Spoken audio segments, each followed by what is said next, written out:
Duok ptaką. Pagaliau išsiskyrė. Kaip mums gera gyventi be panų, smagiau leisti laiką su geru draugu. Kai pamatom paną, sakom jai fu. Kur noriu, būsiu iki ryto. Šiksiu, durim pradaryta.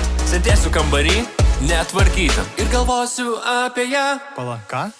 Bet tavęs gyvenimas baigia sugriūti. Nebenoriu daugiau su draugeliais būti. Kodėl mes santykius paleidom vėjais? Aš dabar gražiau bendrauju su padavėjais. Pamirškit, kas svaigiau aš tenai. Man viskas gerai, man neliūda visai. Nereikia su niekuom dalintis per pus. Kaip gera vienam, kas rytą papust. Lovos neklojas, galvos nesiplovęs. Lėkiu pas draugelį, sėsim prie konsolės. Mano gyvenimas kasdieną gerėja. Mačiau tavo buvusių bičių sėdėjo. Bet tavęs gyvenimas baigia sugriūti. Nebenoriu daugiau su draugeliais būti.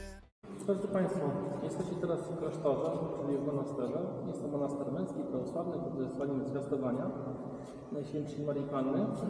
Historia tego miejsca sięga wieku XVI, kiedy to dla prawosławnych braci Aleksander Mickiewicz. Bet iš tikrai sunormalėjęs. Sunormalėjęs, jis sunormalėjęs. Normalus, bazaras jis tikrai sunormalėjęs. Sunormalėjęs, sunormalėjęs. Normalus, sunormalėjęs, jis sunormalėjęs. Vakar paliko 5 eurus padavėjai. Bet tavęs gyvenimas baigia sugriūti. Nebenoriu daugiau su draugeliais būti.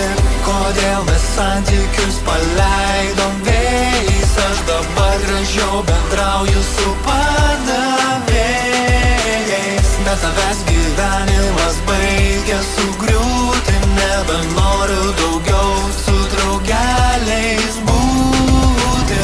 Kodėl mes santykius paleidom vėjais? Aš dabar esu šiek tiek sunormalėjęs.